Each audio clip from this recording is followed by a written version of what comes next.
AP Singh ji, आज जो आरोपी ने पत्र लिखा है हाथरस के एसपी को, क्या आपके कहने पर लिखा है, आपकी जानकारी में लिखा है? क्या बता सकते हैं इस पत्र के बारे में, क्योंकि वो अपने आप को निर्दोष बता रहा है और कह रहा है कि ये एक हॉरर किलिंग है।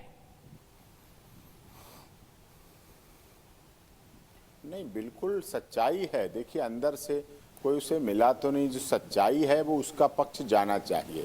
Superintendent of police investigation agency का हिस्सा है, तो उसकी बात जाए कि वो कहाँ था, क्या था। बातें आती हैं 104 कालें हुई, लड़की की तरफ से 62 काल हुई, 42 काल लड़के की तरफ से हुई।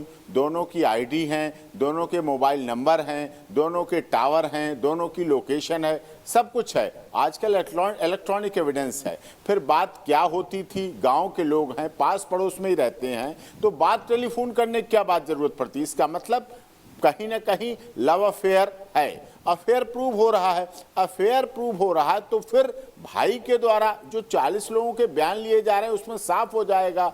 गांव के लोग वहां भी थे और भी थे, और रिकवरी हुई, किस घास काटने वाली दराती की हुई, कुछ ये हुआ, इस तरह से सब सामने आ रहा है। उसमें ये बात सामने आएगी कि भाई ने लड़की का भाई है, बुरा लगता है किसी भी भाई को, किसी भी माता पिता को, किसी भी परिजन को। अफेयर से मतलब नहीं है। वेस्टर्न कल्चर में हम नहीं जी रहे उस कल्चर में। जो वेस्टर्न कल्चर के लोग अलग हैं, लेकिन कंट्रोल करने के लिए, दंडित करने का प्रावधान परिवार को होता है, अधिकार होता है। अब उसमें थोड़ी उसे ज्यादा चोट लग गई, वो भागी, जाल जो फेंसिंग थी तार की, वहां टकरा गई, जीभ लग गई, ये सब चीजें हैं। अफेयर की बात वो हो रही है, अलग कॉल डिटेल से आएगी, लोगों के बयानों से आएगी, गवाही में आएगी, सबूत में आएगी। पत्र की बात है, मैं काउंसिल हूं, एडवोकेट हूं, तो पत्र उसका पक्ष जाना चाहिए एसपी को, तो सबके सामने बात तो पहुंचे। इतने दिन से जुडिशियल कस्टडी में है।